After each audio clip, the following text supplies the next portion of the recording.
Hello, hello, apa khabar? And welcome to the virtually Peranakan Fest 2022, celebrating our colourful culture. This is our third edition of this online Peranakan festival organized by Peranakans Sayang. And we are very, very happy to see you all our Sayangs from around the world. Kamsia very much for joining us. Please say hello and tell us where you're watching this from in the comment section. We'd love to hear from you. My name is Alvin Un, and it's a pleasure to host this session, and it's about a topic that is near and dear to my heart because it's about music, not just ordinary music, Peranakan music. That is something that I love, and I also have a very special co-host who loves music as well because he sings a lot also. So please welcome my co-host Cedric Tan. Ba?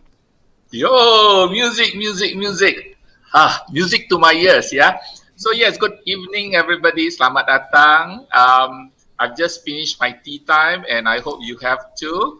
I'm very, very happy because I get to introduce the youngest presenter in this virtual Peranakan festival. And she is none other than a fifth generation Nyonya, and who is very, very, very interested in everything about music, in particular Peranakan music. She has completed her master's in the University of Malaya, and she is now pursuing her PhD all the way in Austria in the University of Music and Performing Arts of Graz. And I've known her personally for many, many years, and she is actually a Nyonya in and out, okay? Kahwin pun pakai baju Nyonya. So, okay, I'm not going to chit-chat and cakap panjang-panjang anymore. Let's bring her on. I'd like to introduce to you Nyonya Rachel Ong. Yeah, hello Rachel. Hi. Wow, looking bright and cheery from Austria. Bukan Australia ya.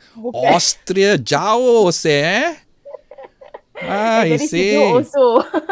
Sekarang sejuk Yalah, tengok pakai selimut macam ni. What time is it over there right now? It's 10 o'clock in the morning. In the morning, kan? Yeah, 7 hours difference, yeah. Fantastic. So, what's the temperature like out there?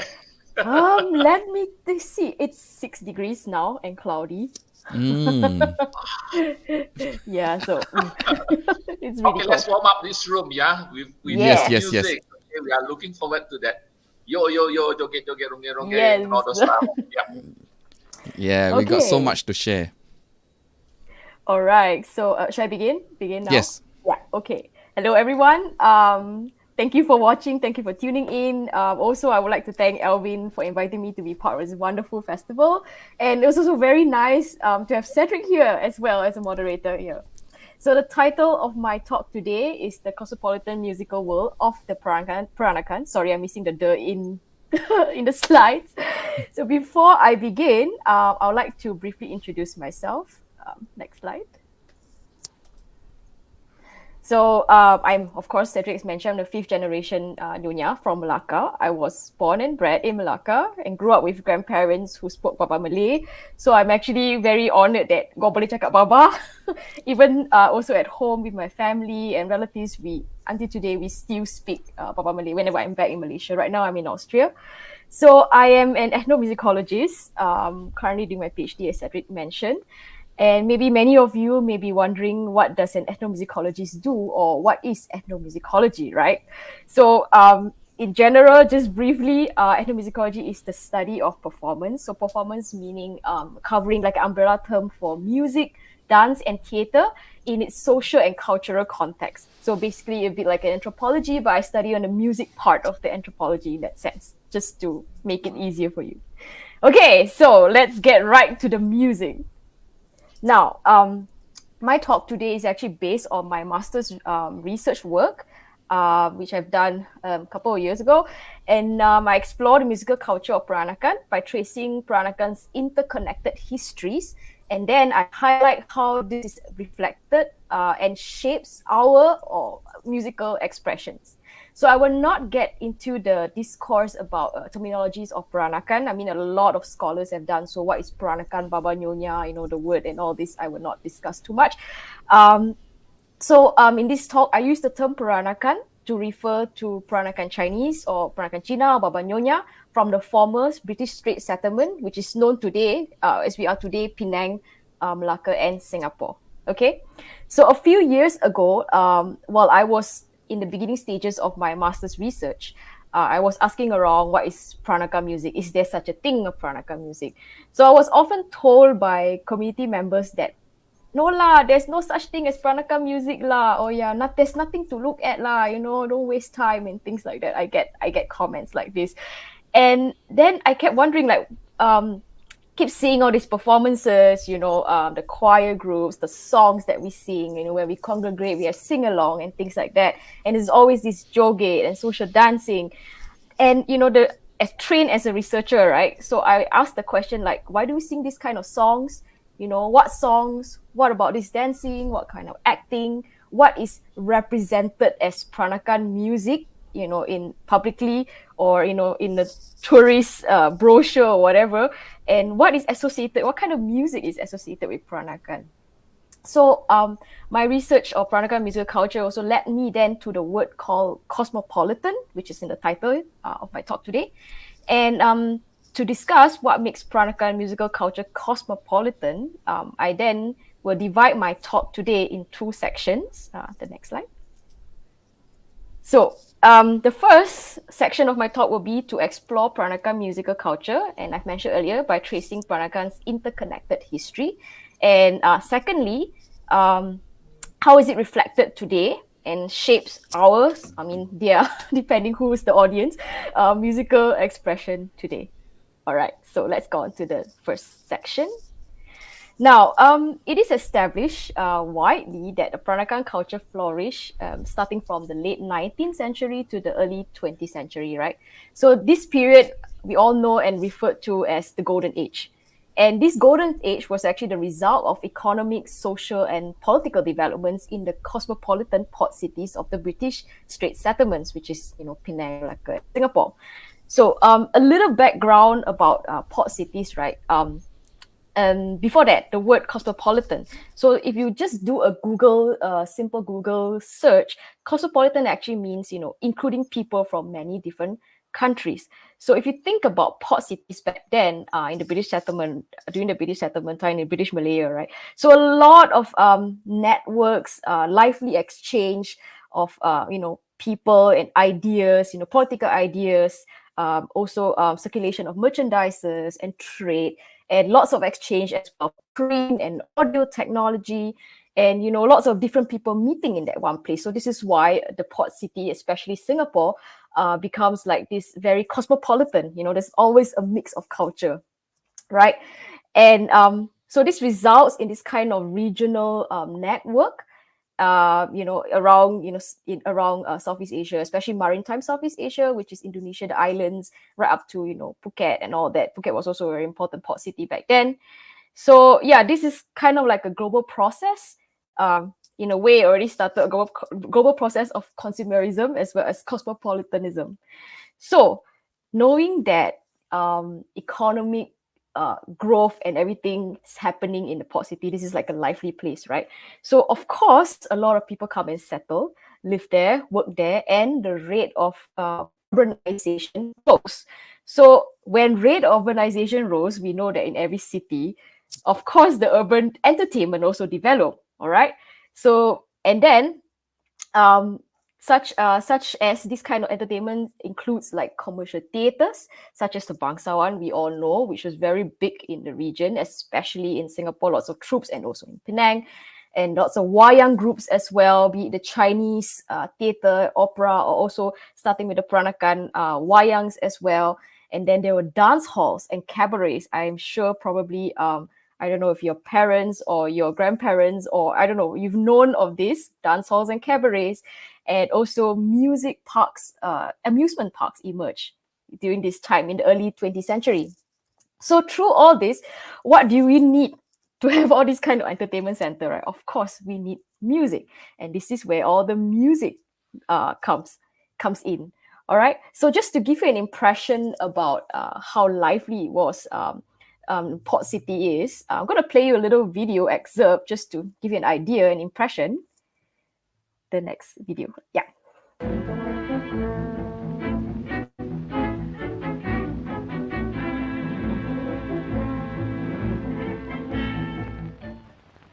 1819, only a little over 100 years ago, Stamford Raffles, a far-sighted official of the famed East India Company, realized Britain's great need of an important base in the Indies for future expansion of Eastern trade, and against advice and wishes of his company, secured by agreement from the Sultan of Johore an island off the extreme southern tip of the Malay Peninsula, and here founded Singapore, a settlement destined to become, within less than a century, one of the greatest commercial ports and the most strategic point of the British Empire.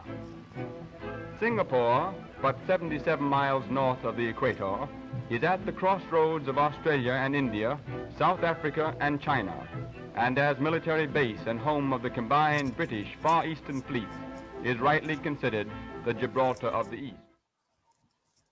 All right, so you've heard the narrator and what they've mentioned about this kind of trade network and economy. So very important place right back then is a commercial center. And because of that, this also attracted a lot of, maybe the next slide, Elvin. Yeah, also attracted a lot of musicians from Sumatra Island, from Java, lots of exchange, even from the Philippines. There were lots of musicians who come together in Singapore and lots of groups that's happening during that time. Okay, and Professor Tan Sui Beng, I think some of you may know her. She did amazing research on the Peranakan culture as well as Bangsawan and also the 78 RPMs. And she calls this kind of identity as vernacular cosmopolitan identity, which means an identity was transnational or global and grounded on their interactions and networks with the diverse people of the Malay archipelago and the emergent, changing multicultural socio-economic environment of the port city. So things will always keep changing, lots of lively exchange. So thanks. So we talk about how Singapore as a port city attracted a lot of musicians, lots of groups that's happening, playing, performing in the theme amusement parks, in cabarets, dance halls. This is happening all across, not just Singapore, of course, across the region, and lots of musical exchange also across this British Straits settlement, as well as in the Java Islands, as well as Sumatra, and also from the Philippines, right? I've mentioned earlier. And not just that, Singapore also became one of a very important center for recording gramophone music. During this time, gramophone, still the slide before, not yet. Yeah, just keep to this first. Yeah. So there was a recording studio set up by the Gramophone Co. in Cairnhill, Singapore, and that place became one of the places where a lot of music were recorded and then distributed back to India to make a vinyl and then bring it back for sale and resale, right? Okay, so now we move on to this photo. I wanted to show you Musical Life in Melaka, a cartoon by Yankee Leong, from Melaka Guardian, August 13, 1934. This is cited in Margaret Sarkisian, who's also an ethnomusicologist, who did very interesting work with the Portuguese Eurasian in Melaka. And you can see, it's depicted in this cartoon, like how vibrant the musical life, lots of things going on. People are singing, there's dondang Sayang, there's people playing instrument and dancing, and there is a loudspeaker, just to give you an idea how vibrant it was. And this, in the early 20th century, was also the first time that music could be heard, recorded. Recorded music is heard.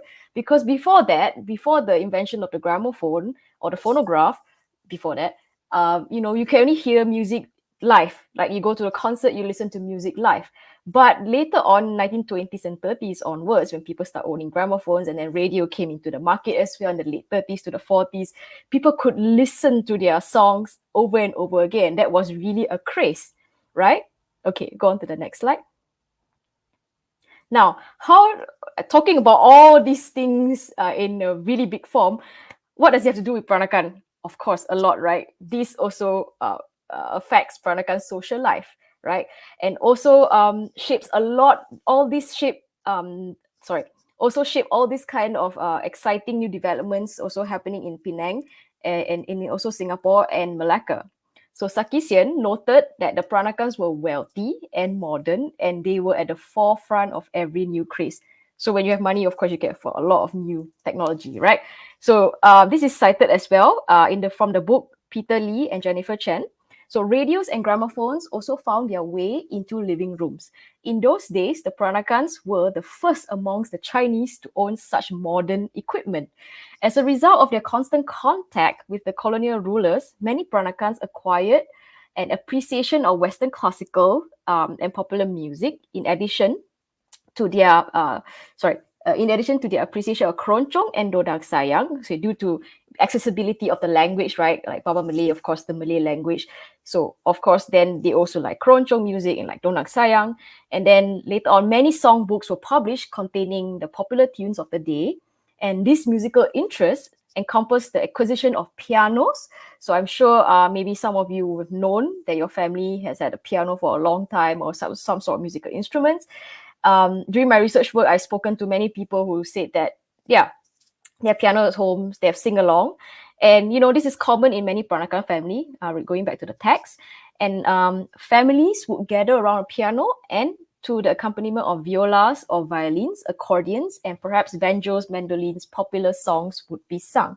During this time, there were also a lot of Peranakans, because being able to afford music lessons and instruments, a lot of Peranakans are also learned a lot of music, start playing in a band, start forming their own band.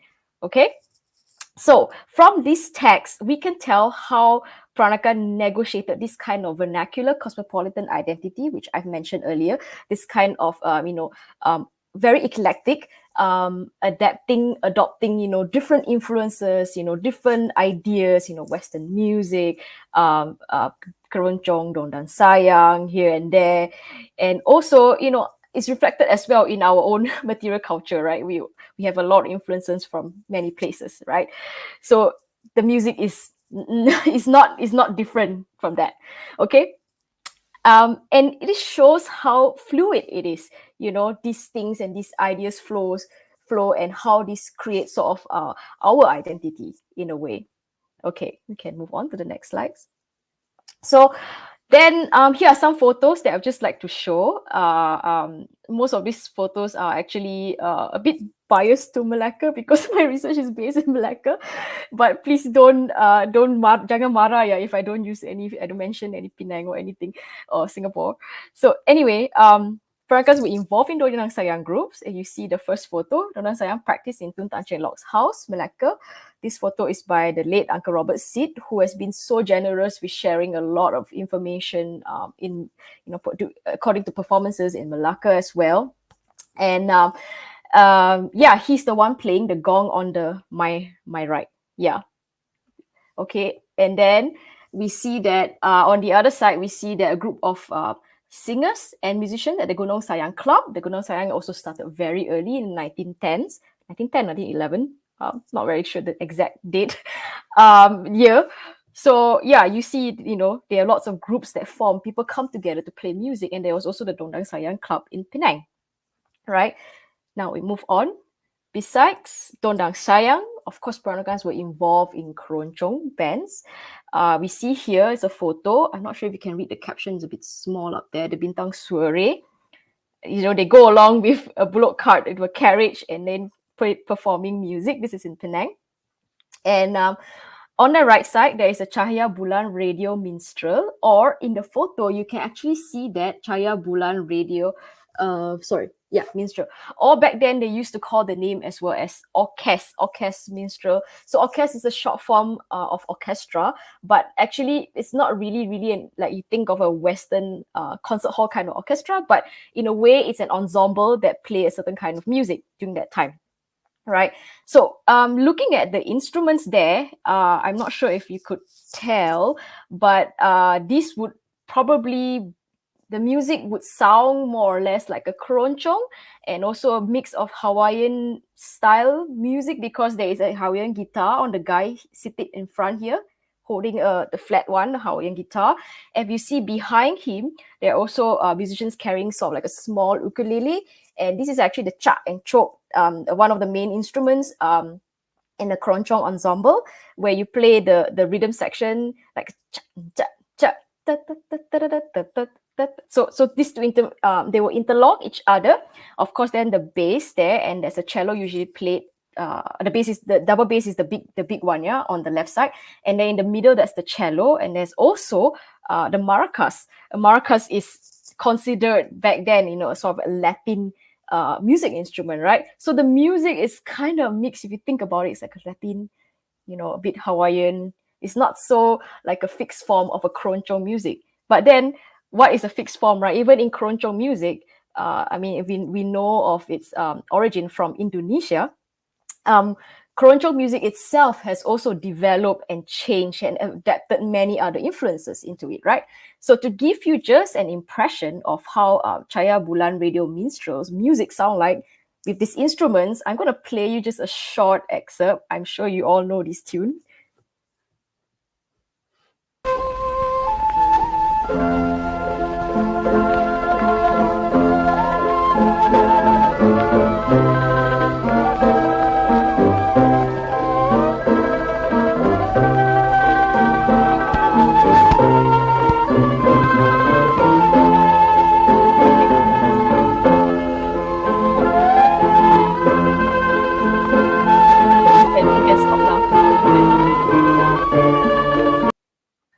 Okay, so of course you know the tune of that song.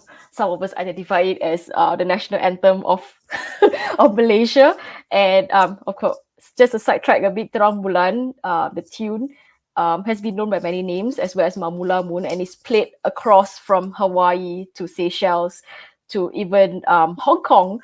We can find a Chinese version. You can find many of these versions on YouTube.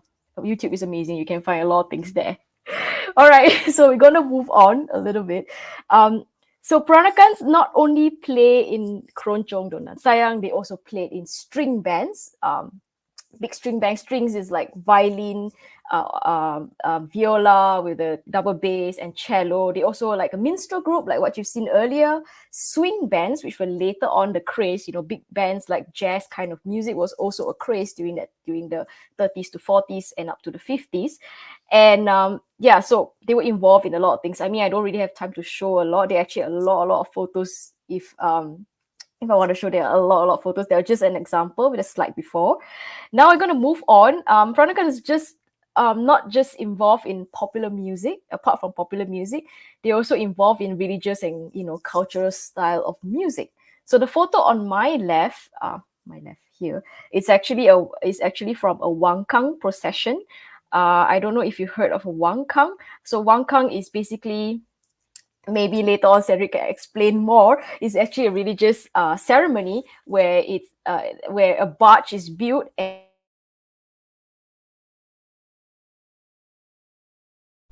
Oops, she suddenly froze. We're talking about Wangkang. We'll hope to get Rachel back. Maybe we take this time for Cedric to share a little bit about the Wangkang. Oh, okay, great. While waiting for Rachel to come back, Wangkang is actually a Hokkien word, literally meaning royal barge.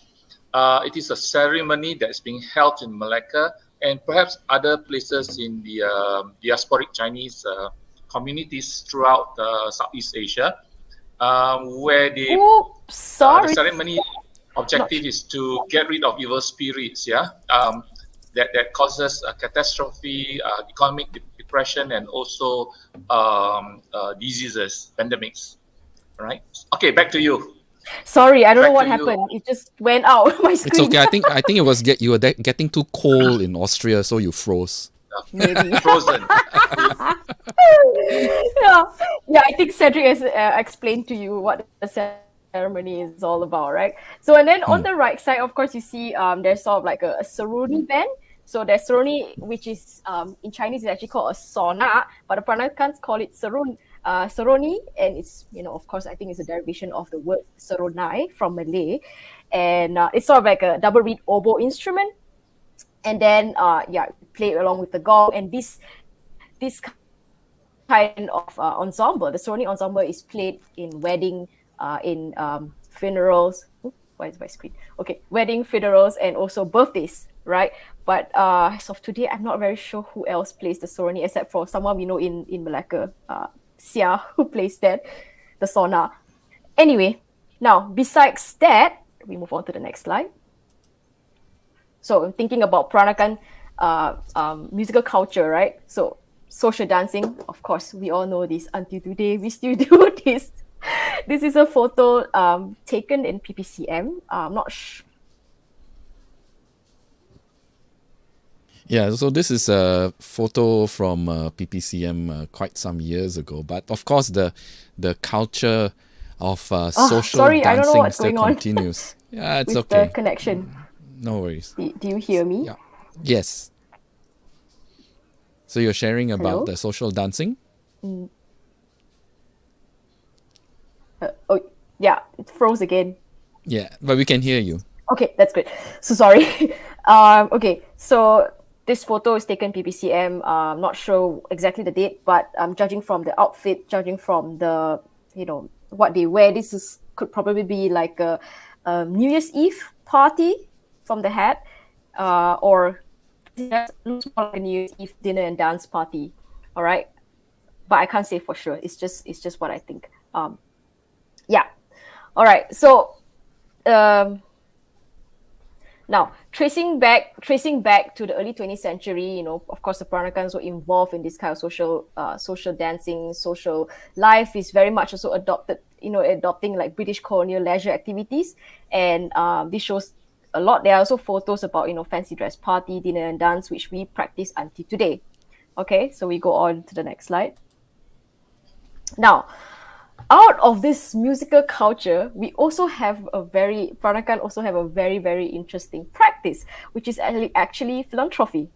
We can see that. I'm not sure if you can see the text there. It says the entertainment at Melaka, concert for Shangtong Relief Fund during this time, and there were groups of like the Melaka Straits-born Chinese Dramatic Party and the Nightingale Minstrel also perform for this to raise money. A lot of Peranakans, what they do is they perform music to raise money for charity, for philanthropic work.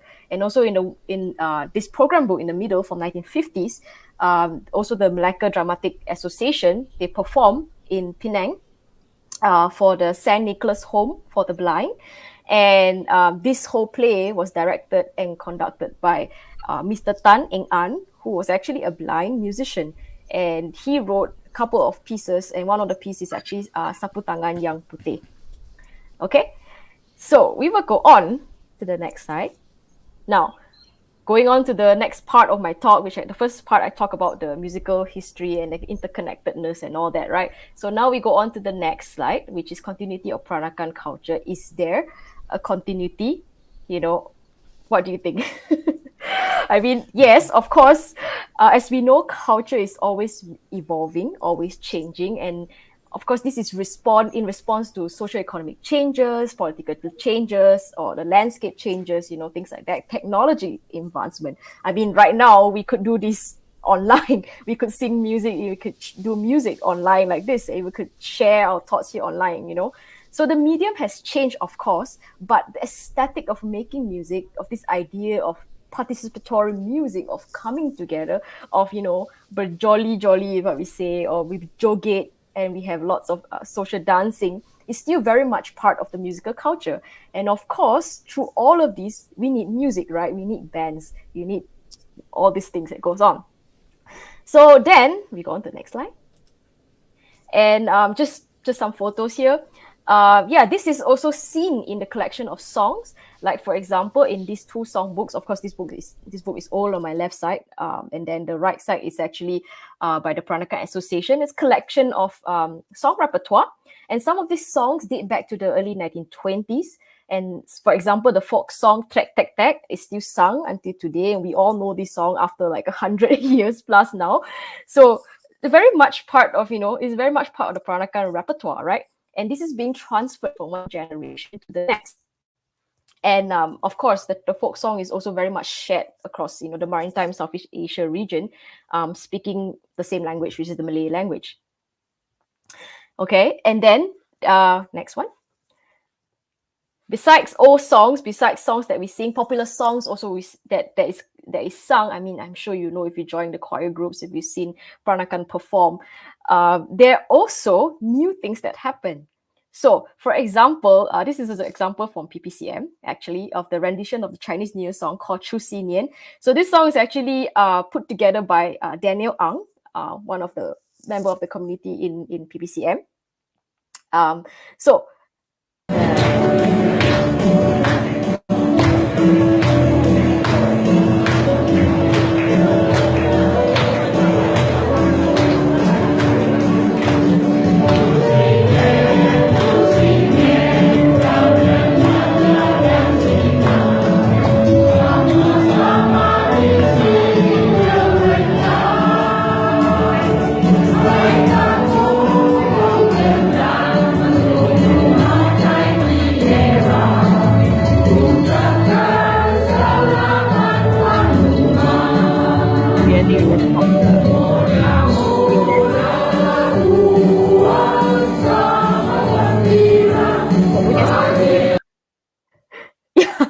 So I'm not sure if you can hear the song lyrics. So I'm sure everybody, those who are in Malaysia or Singapore or you are Peranakan, or you would know the song, right? This is a popular Chinese New Year song called 祝新年. But then the creativity of the Peranakan people in PPCM put together this song called 祝新年, which is actually, to localize it, to Peranakantize it, as I would say.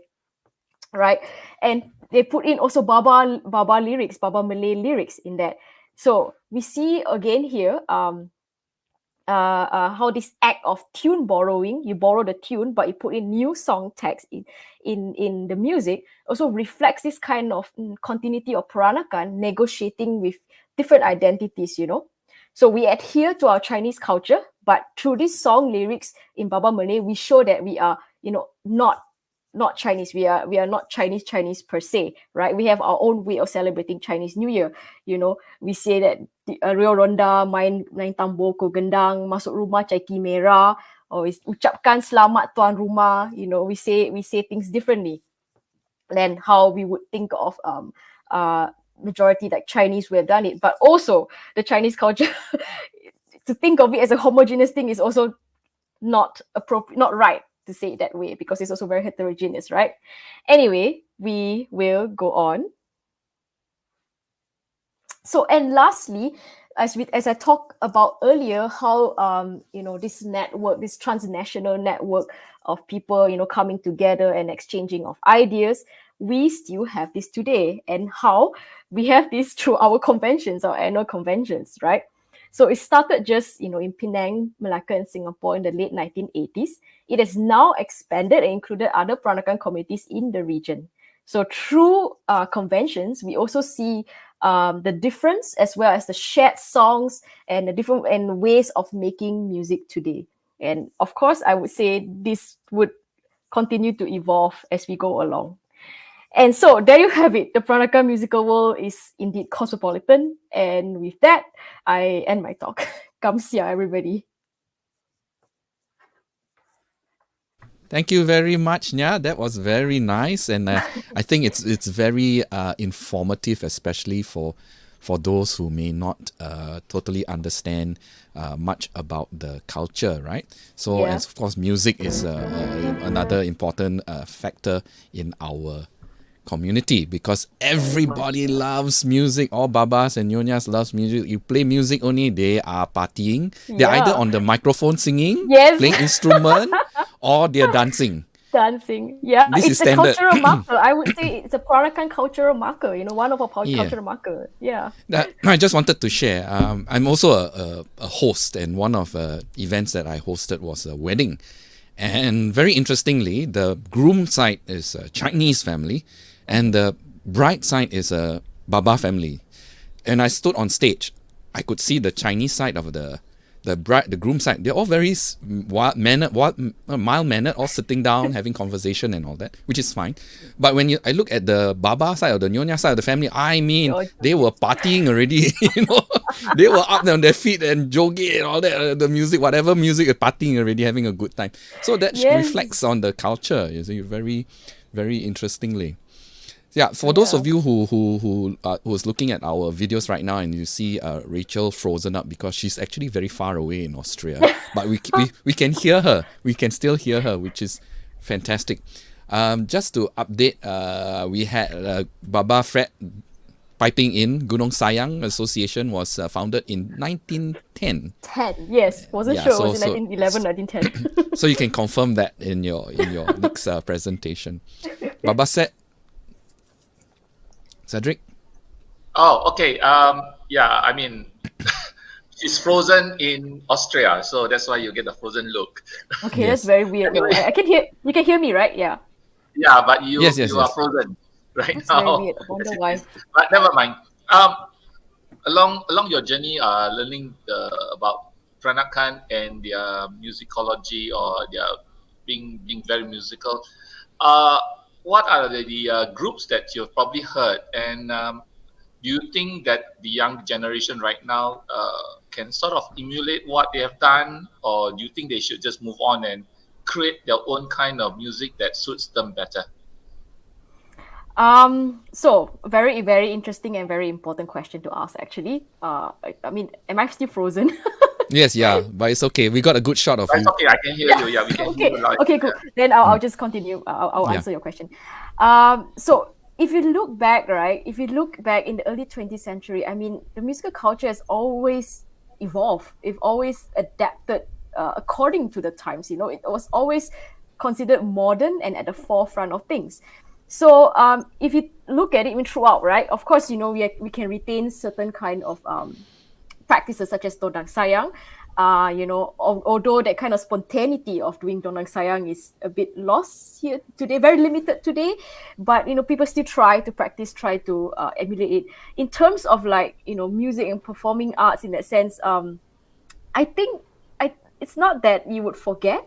Young people would just move on, but I think you just continue creating. I think that's the process. That's the important process, is to continue creating, actually. I mean, Cedric, you have done so many interesting things, you know, with the songs as well, with the dance. You've choreographed dance as well. And Alvin, you as well, you know, with your own group of Peranakan Sayang. I mean, you know, we see this presently, you know, we continue creating, right? And a lot of new things keep coming up, you know.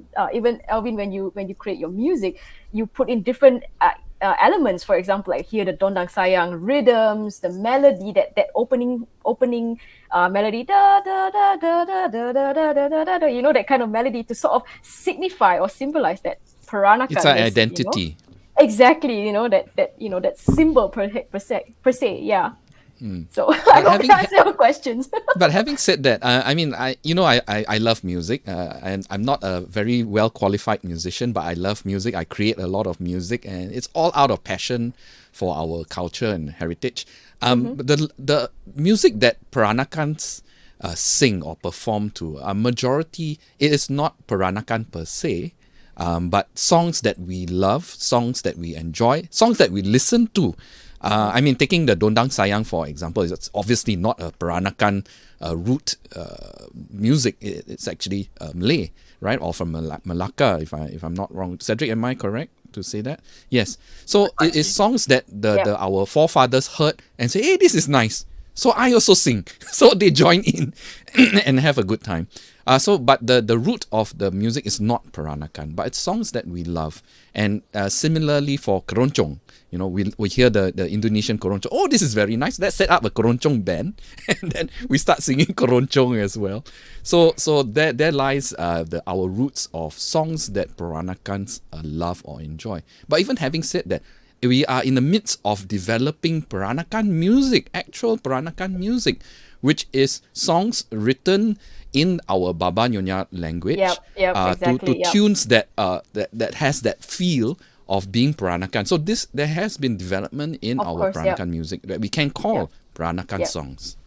Like, for example, the example that I showed through Sinin, and I'm sure in Singapore as well, you've seen a lot of this, you know, how we take in, you know, tune borrowing, but we have like Baba Malay lyrics, of course, and also there are new songs that comes up, which I think this is rightly, we can call it Peranakan music. I call it Correct. Peranakan music in my research, actually. And having said that, I just want to pitch that we are releasing a Peranakan song tomorrow at 5 o'clock in awesome. our Mari Huahi session. I'm going to release our debut of this song called Sarung Kebaya.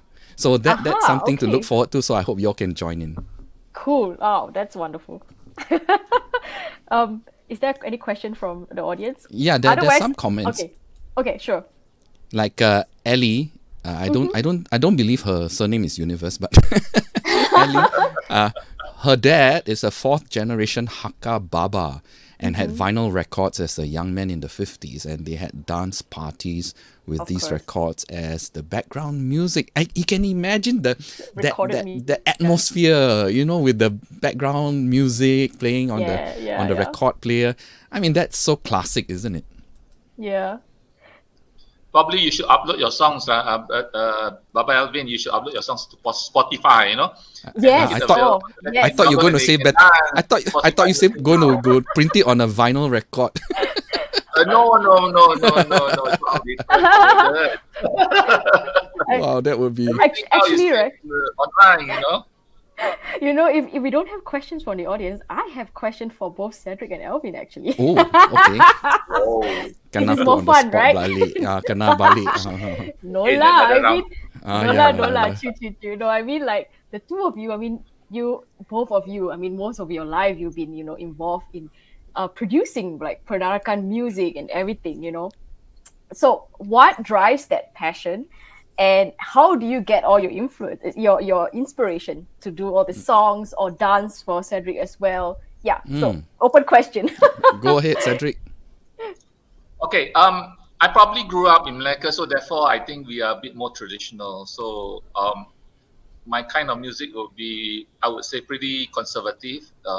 Not so, even if we were to sort of like update it, it will probably be just that disco touch and go sort of thing, rather than I think something which is more techno sounding. I guess because that's how probably the Melakans would prefer it to sound like, I don't know. Maybe I have noticed Alvin's song.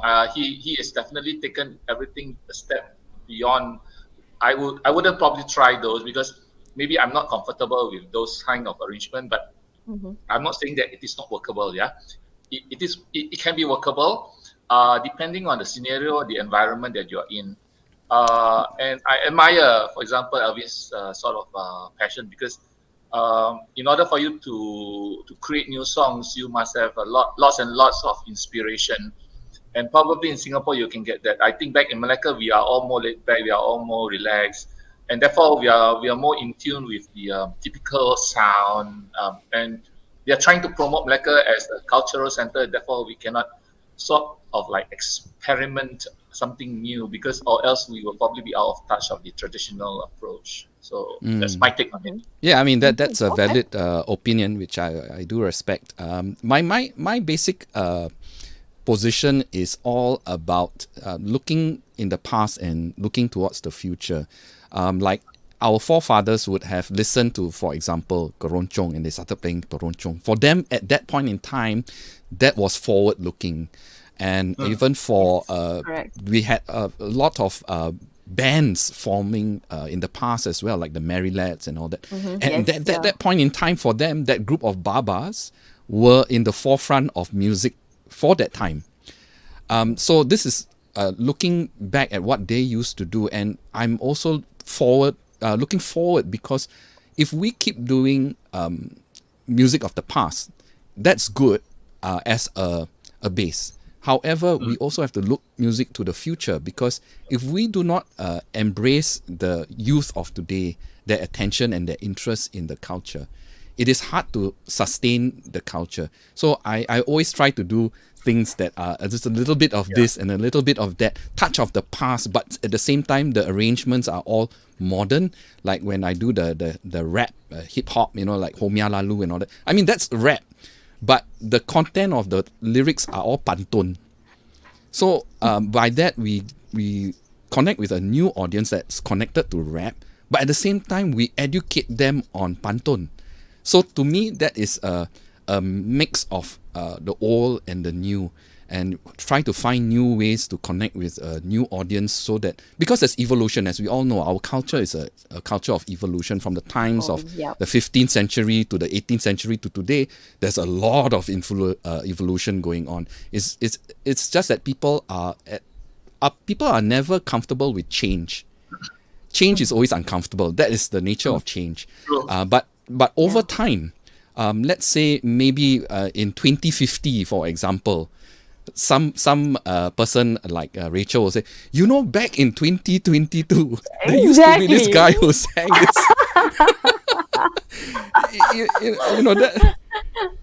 That's the world that we live in, and for me, it's all about passion. And you're talking about inspiration. Sometimes my inspiration is sitting on the throne. I was thinking, oh, got this idea. You come at the worst time. Yeah. And then all of a sudden, or driving the car. I say, hey, Mama, got tune now, how to record this song? Quickly turn on the recorder, sing la la la la la la la la. Okay. And then for me, it's also in the toilet always. That's right, And it comes at the right time. Plong. Then after that, you got the tune coming out, So that's my take on music and how I see the direction of Peranakan music going on. It's just being like our forefathers, of being in today and celebrating it as best as we can. Yeah. I think we have the best of both worlds. Yeah, Melaka probably we are more traditional. So therefore, you need to if you want to step back in time, you come back to Melaka. But if you want something which is more updated, something which I think relevant to the youth today, and then probably you'll probably look to Singapore. So I would say also probably in 30 years time, maybe in Melaka we are constantly being reinforced with the idea that we live with joget, dondang, sayang, and therefore down. But there come to a time people who have already migrated to Kuala Lumpur, Singapore, they will probably say, hey, the music doesn't seem to jive with the kind of music that we are listening right now, and probably they want something different. So of course, then they'll be looking down south for that matter. So I think we should be able to allow that space where people would have a choice where they want to go back. There you have the Melaka version, and then you have the Singapore version with something and that's what makes us, I think, very, very unique, because we are very diverse. We are very adaptable. We like to adopt. And we like to move on too at the same time too, So we are very flexible already. So that's what Peranakan is, right? Sorry. Yeah, some comments coming through. This one paise lah, talking about me from Evelyn Go. Thank you for your songs. Shout out, created fantastic. Please continue your good work. Good vibes. Yep, always good vibes. Always about joy and celebration, as always. And we have Father Chris, who will be online tomorrow at 1 p.m. My paternal grandfather used to run their own recreation clubs where dances of ronggeng and cabaret were held in Penang. Wow, that's okay. I need to talk to you. I need to talk to you. Okay, you got to. So lots of parties at his home, and continuing. Penang Peranakans of the past used to take part of the Jawi Peranakans Boria and Siamese Wayang, also known as Menora. Yep. So you see that connection, right? Especially in the border between Thailand, there's always this kind of exchange that happen, that adapting and exchange that happen. Yeah, the internalizing of a different culture, there's always that. More comments. Baba, Cedric, and Alvin, thank you for organizing and hosting for Continuing the Culture. Oh, you're most welcome. This is our pleasure. Thank you. And Matthew, Rachel, have some younger Peranakans told you before that our lagu and joget is old-fashioned? What do you think? Yes and no. I mean, of course, depends what you think of old-fashioned is how you associate this. It's always about association and how you relate to things, right? Of course, there are songs that are from the past that we still perform today, but I would like to think of it as something that provides this kind of collective identity for us. This idea of this is what this is part of us, you know, this kind of songs, this kind of repertoire is part of our culture in that sense, you know. I mean, this is what I think. Yeah, we still retain whatever that we like, you know, of the past, but then of course we also experiment with something new. Definitely, I think yes. That's been us very much. Yeah, that's unique to our culture, where we are always, as we talked about, evolution, right? So how do we move on? I mean, before, when we came to this part of the world, I don't think there was much European influence, for example. But as the years gone by with colonialism and all that, there's Western influences, and that affected our culture. And even for religion, I mean, eventually there were a lot more Roman Catholics in our Baba Nyonya communities, you know. But before that, of course, there wasn't. You know, it was basically Taoism or Buddhism. Yep. Yeah. So that's all part of our culture and our DNA. There's another contribution. I'm aware that this Bunga Raya band. Penang now has a new band making up of a young couple called Bunga Raya Bang. It's band, I think. Band, band, yeah. They sing some of the old songs in new style. Yeah, that's right. Yeah. Thank you very much for that information. So, okay, I think it has been a wonderful session. We could overrun this because there's no session after this. So I'm glad to. Yeah. Cedric, do you have any words on what you feel about the music of Peranakans? I just felt that, you know, let's not be shy about what we love, what we like. Yeah, I mean, continue to enjoy doing it, listening to it, but also do allow the younger people, somebody else to try something new. Yeah, I think, you know, like if you eat rice every day, you also jelat lah, you know. So you want sometimes a noodle or miswa or spaghetti. You know, it creates sort of a variety in your life, and I think that's what we all want. You know, variety. I just agree. can't survive on rice. That's right. Only. The thing about our culture is you cannot put your finger down to just one spot. No. Yeah. It is many spots around it. So that's the variety that we have. Any last words, Rachel? Yeah? Sorry. It's just about, you know, doing the whole idea in general, but never sort of like, never insist that you are always right. Yeah. The Peranakan culture is that we all understand how things work, you know, the general idea. Of course, there'll be slight variation here and there, but we just got to learn to understand the rationale why people does it like that. And then I think that's how we probably can move on, yeah. And we don't need to say you are wrong, you are right, you know, that sort of thing, yeah. That's everybody right. is wrong, everybody is right, depending. Just like the buah keluak dish. Everybody's buah keluak dish, there's a variation. It's not exactly the same. But you cannot go to somebody's family and say, your family cooks salah lah. I mean, that is their family's recipe, which is correct to them, which we respect. That's definitely, yeah. Definitely. So last words from the young lady who's done so much research on music, which I think we're all very proud of you doing what you do. Thank you very much.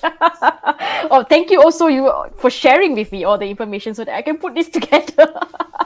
Yes, and there's more document info. it in a way.